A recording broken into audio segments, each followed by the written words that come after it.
And I think, at some point, we should, as a society, a human society, a planetary society, talk about the effects of some of those behaviors. Because I think the first-person shooter game does this. The what?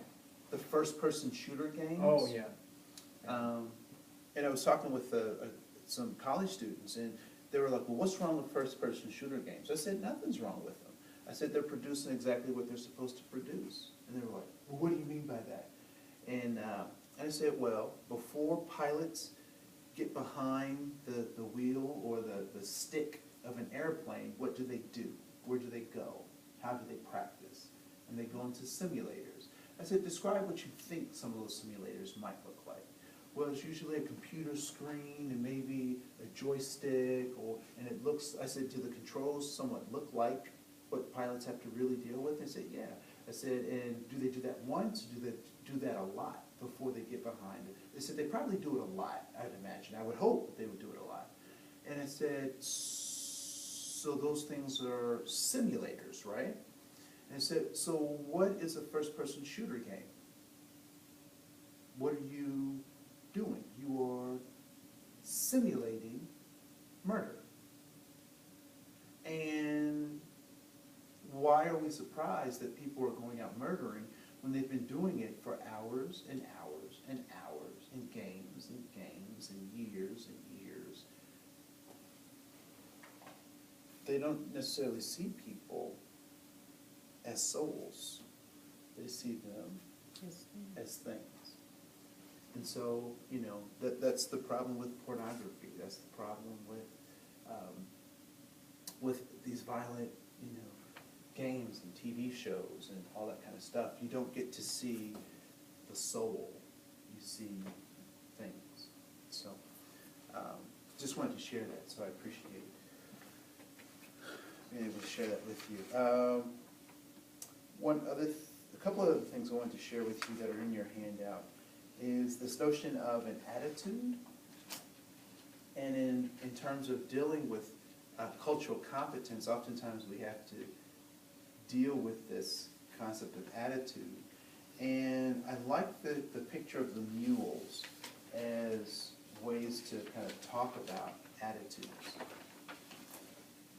And of let's see, it's 1, 2, 3, 4, 5, 6. 6 images of those mules. Which of them do you believe are exhibiting good attitudes?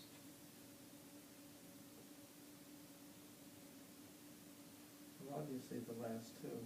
The last two, why would you say that? Because they're together. Because they're together and I they're just see it as cooperation. Yeah, they're achieving their goals, right? When we typically talk about attitudes, we typically talk about the emotional response to a situation or to an individual. What attitudes actually are, they are signs of goal accomplishment. They are the after effect of goal accomplishment. And so when people are able to achieve their goals, they have what kind of attitudes? Positive attitudes. When they're denied or delayed access to their goals, they have negative or bad attitudes.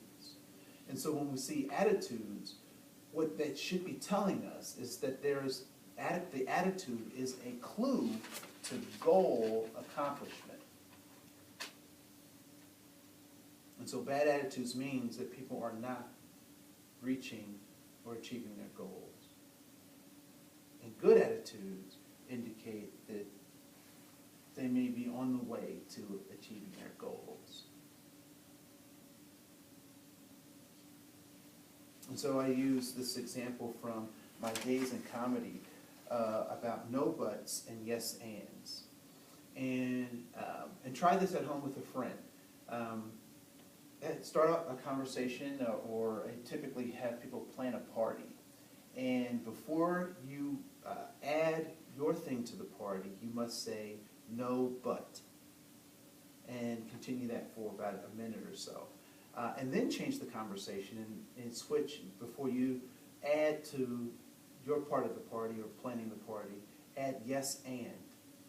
And I think you'll notice quite a difference in the body language and the ability to get ideas across, the enthusiasm folks have when we use yes and versus no but. What typically does no but imply?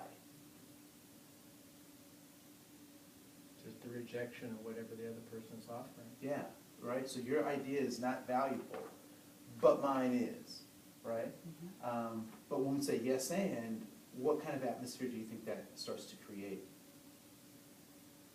Connection, affiliation, cooperation. Yeah, right, so yes and. And so, you know, sometimes teachers will talk to me and they say, well, aren't there some times that you have to say no? And, you know, the easy way to answer that is, yeah, there's certainly times you have to say no. However, if you are going to be a helper, you're not helping people by just telling them no. You're helping them by helping them make decisions that lead them to their goals. And so, all too often, the easy way to go out is to say no. But the more productive way is to really have the person that you're working with reason for themselves why they should be saying no, as opposed to waiting for an external force to encourage their behavior. Andre, there's a wonderful example of an Adlerian teacher who understands encouragement, teaching second grade arithmetic. And the boy goes to the board and he has 6 minus 3 equals 6, 8 minus 2 equals 8, you know, and no, it was 6 take away 3 equals 6, 8 take away 2 equals 8. And so the teacher said, explain to me how you got that answer. Well, if you take 8 and then take away 6, what you've got left is 8. And she said to him, well, you know, you're absolutely right. Now, let me explain arithmetic to you. But rather than saying, no, you've got it all wrong, she said, how did you arrive at your answer? And then she was able to say, you're right.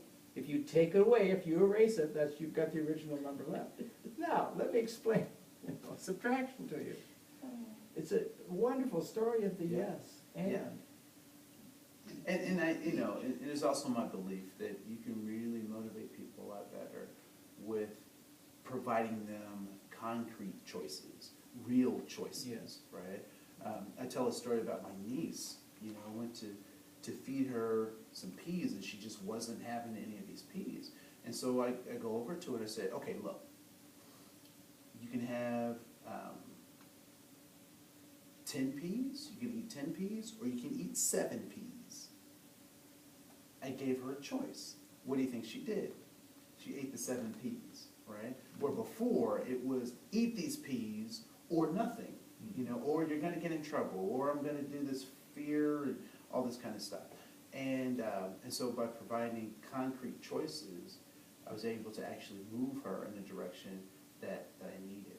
And so how do we help bring these things together in light of all of this stuff? And actually the void is a lot bigger, oftentimes, or it seems a lot bigger than the body and the spirit. So how do we do that? We do that through and I know this sounds hokey, but we love people. But we need to talk about love because people go first to that pink fluffy thing called love, when in fact there's 3 types of love that I kind of want to talk about. The first is eros, which is the Greek root word where we get eroticism or self-pleasing kinds of love. We do things because it feels good to us. What are the limitations of that type of love, eros? It's almost objective by, discounting the other person and only regarding your own experience. Yeah.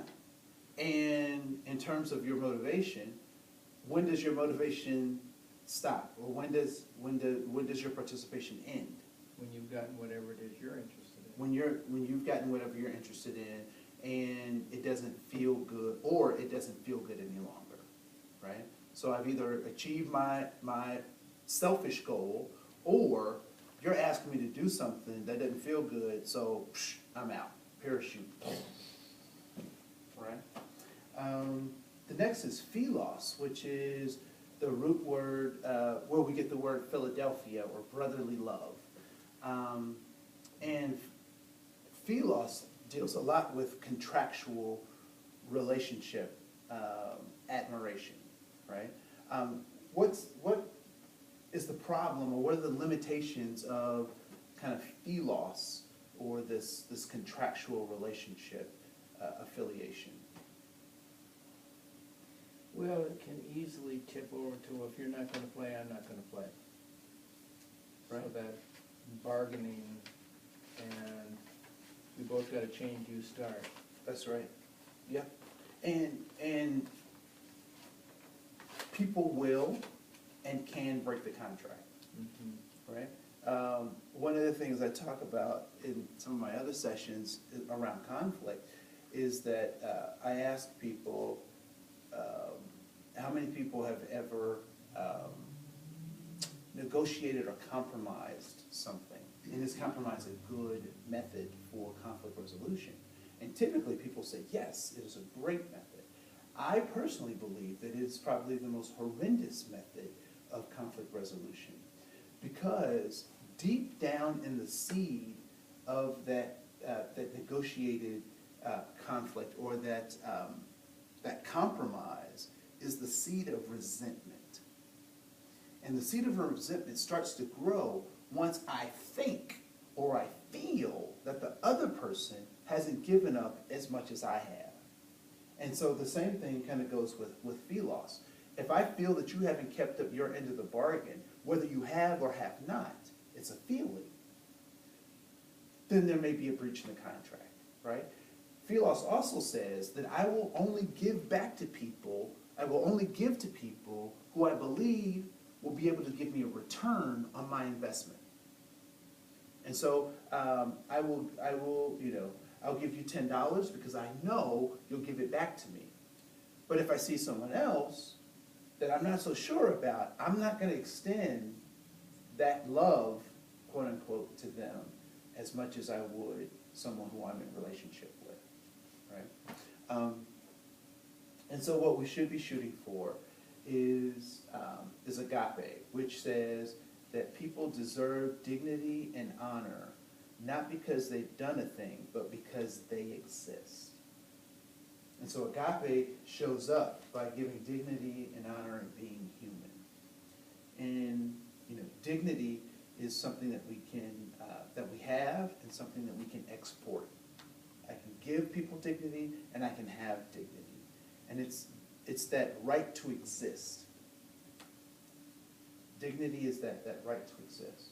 Honor is respecting at a high level, and we usually reserve that for servicemen and women, folks who have fought on our behalf, our seniors, our grandparents, those who have come before us. We give them that high level of respect. And then we understand that we have not done anything to bring ourselves here. We accepted an invitation. I don't want to think about how it came because it's disgusting, but we all accepted the invitation that our parents gave us, and we're trying to figure out this last part, what it means to be human. And human has two definitions. One is a noun, being a biped, having a big brain, and a belly button. If you ever encounter a person without a belly button, be concerned. Homo sapiens sapiens, ones who know they exist. We think about thinking, human. But human is also an adjective. And what do adjectives do? Describe. They describe the noun. And so typically, what do we teach our young people about what it means to be human? What do we expect from other people who are also human in terms of how we interact with each other? So what do we expect from those folks? To be a mensch, right? To be a what? A mensch. A mensch. What does that mean? I don't know what that means. It's the Hebrew word for an ideal, compassionate, responsible, caring, unusually great, good guy. Yes, that's what we want them to be. All of those things. Is that Yiddish? Yeah. Aha! Chaim. All right. What else do we want them to be?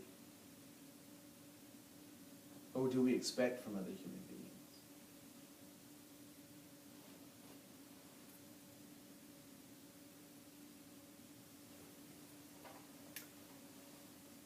Consideration, I'm thinking. Yeah. Consideration. Consideration of themselves, for other people, Right. in connection to other people. Connected, consideration of considering one another, Yeah. considering the other person. Community, looking beyond, looking within, and without your tribe or your family unit, yeah, being empathetic, being able to, place yourselves in someone else's shoes, to give and receive forgiveness, to make mistakes, to, We're in an unfortunate time in our culture when we regard the stranger as a threat. In Europe, in the Middle Ages, the stranger was taken in because the stranger may have been a peddler going from village to village who brought news, who brought different cultural ideas and so forth. And there weren't motels and hotels, and so strangers were welcomed in and fed and taken care of for the night. And now we regard any stranger as, don't talk to strangers, don't take candy from strangers, So we've created this orange alert world, unfortunately. It was funny, my alternator went out in my car 2 weeks ago. It was a Sunday night, had left church, about 7:30, 8 o'clock at night. The car stopped on 694. So my wife and I are walking down 694 on the side of the road. And I won't say hundreds, but I will say at least 50 cars passed us. It was one of the coldest nights. Yeah. It was just absolutely horrible. And we walked probably about a mile and a half, up to close to the Lexington ramp right off of 694, until someone stopped for us. Now, I'm sure tons of people saw our car, because it was a little ways back. I'm sure tons of people saw us walking. And I think any conscientious person who's kind of thinking outside of themselves would imagine that we're probably not trying to set up a death trap for them at this time. And I was actually, and so my wife was like, I can't believe nobody will stop for us. I can't believe it. I said, this is the kind of world that we live in. And I said, we'll be fine. I said, God will make sure that we're fine. And, however that looks. And lo and behold, a person pulls over and picks us up, and she says, where do you want to go? And I said, if you can just take us up to this restaurant, we'll call a cab and we'll be good. Thank you for that. Lo and behold, not that religion plays a huge part of that, but after having this conversation, leaving the church, having this conversation about God will provide and take care of us, my wife mentioned that the woman was playing a Christian station in her car. As we were talking, and I tried to give her some gas money, she wouldn't take it, and all that kind of stuff. But I think that the risk of trying to be helpful, or the fear of what might happen, might actually really be crippling people, yes. As opposed to taking the risk and being helpful. And so that opened my eyes up to the fact that if I see, particularly on these cold nights, if I see a situation like the one we were in, and I see these people walking, I'm gonna stop. I'm gonna say something. I'm gonna at least check in on them. Where I may have, and I've been sensitive to that, but I'm more sensitive now. Yeah. That I've had that opportunity to have that experience for myself. So one last thing I'd like to share with you on, well, two things really is. One is, why do people act the way they do? We all come from a context, and that context is filtered through a number of these lines. One is our geography, the economic development of the country that we're currently living in, the religion or faith of the place where we're coming from, the educational system, the industrial development of where we come from, what our gender is, and then the political systems. And so before we even get to our goal, all these filters are placed around us that either make it easier or more difficult to achieve our goal. But those are the contextual pieces that allow us to achieve our goal. And then lastly, all human behavior is taught. In my belief, maybe there are some that are genetically predisposed. I particularly don't care for that line of thinking, only because I can't change my genes. But if I've been nurtured in a particular kind of way, I certainly have some effect on that. And so in our early years, we're taught by people who had incomplete puzzles themselves. And so they give us their incomplete puzzles, and we become socialized with those beliefs. Those get reinforced by our media, by our government, by our educational institutions, until we have internalized those teachings. And then we collude with those, which means to secretly conspire. Sometimes it's knowingly, oftentimes it is unknowingly, but we participate in that system. And the cycle continues until it becomes institutionalized. However, there is a saving grace in the fact that we have the ability to make a choice.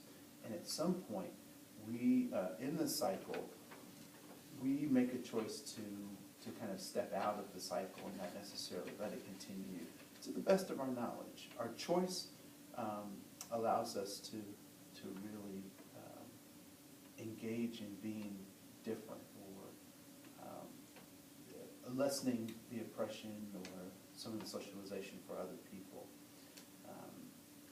It's also important to remember that humans can learn, change, and grow. Who I was at 17 is not who I am today. Thank God. Thank God. We all agree on that one. Yes. And that people do what they think works, even if it doesn't. Mm-hmm. But they do it because they believe that it works.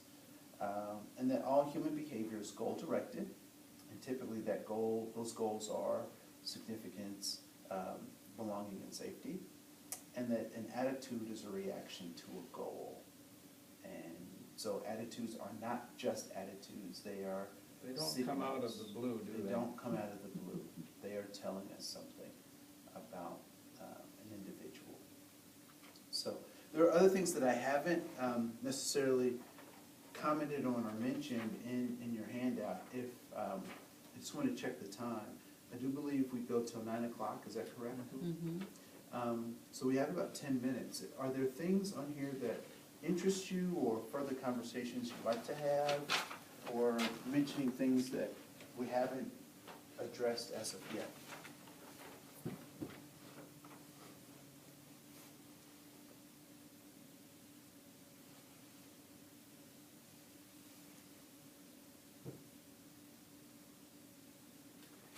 You know, I'm come at these conversations from a therapist perspective, and so I'm looking at strategies for change when I see that somebody has been socialized in a certain way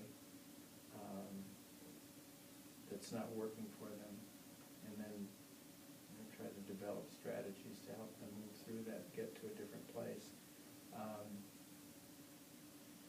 Goes back to something you said earlier. When you were talking about we tend to repeat behavior that works even if it, seems disrespectful or something. In working with couples where you've got a strong, arrogant male and a submissive female, it's very difficult to convince that bully to change his behavior because it works for him. Mm-hmm. And so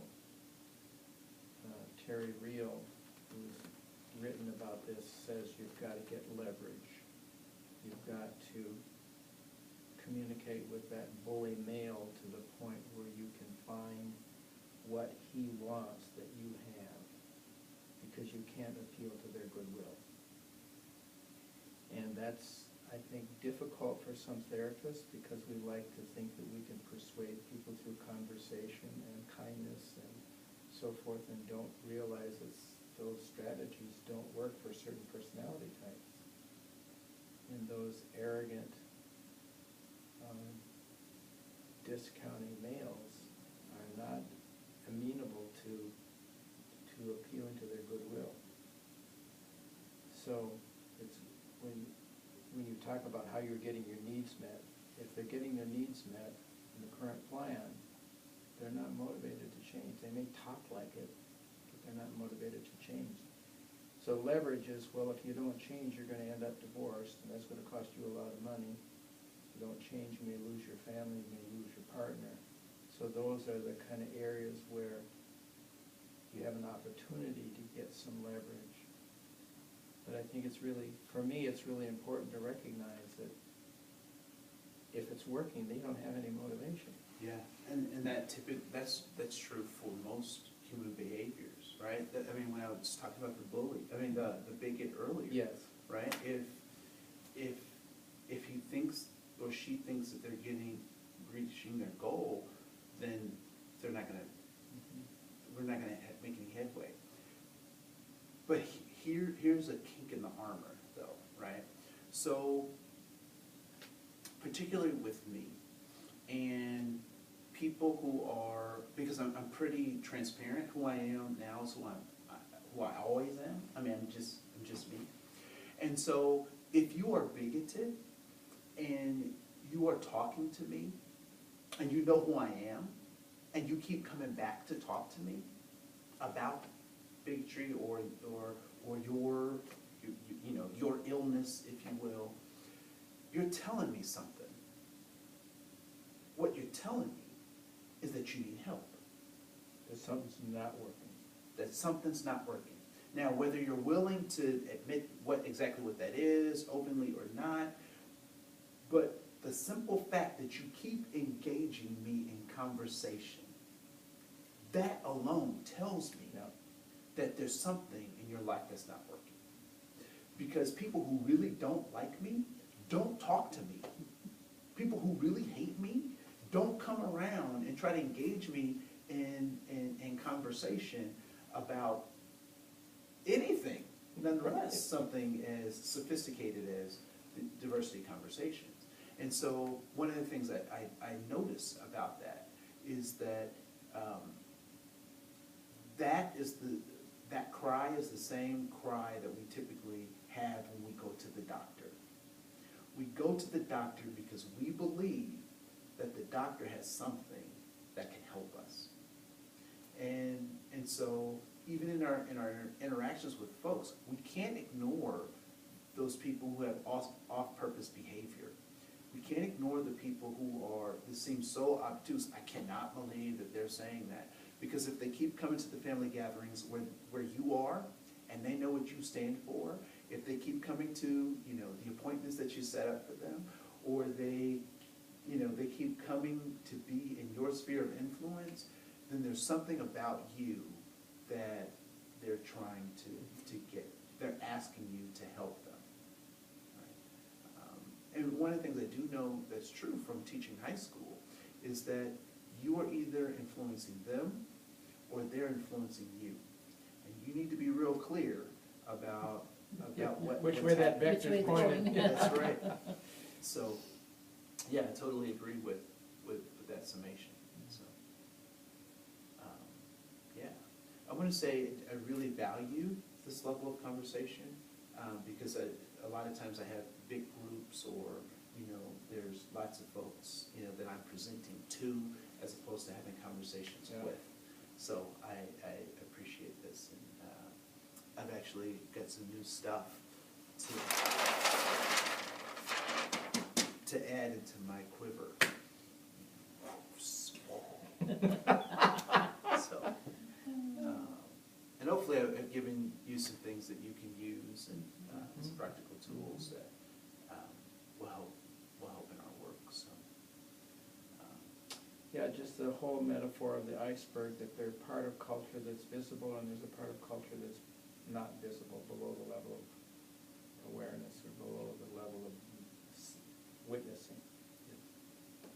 And this goes for, I mean, this goes for human people groups, but it also goes for organizations as well, right? So there are tons of things that, you know, particularly jargon and stuff like that. Yeah. You're like, I don't. Teenagers have their own culture. Oh, They have yeah, their own definitely. clothes, they have their own music, they have their own language. Yep. So, yeah, so this is my take on all of these things, so. Thank you. You so welcome. Thank you. So, I don't know if I don't think they have evaluations, do they? But if there are words of encouragement you'd like to offer or whatever, please feel free to email me and that kind of stuff. Let me know.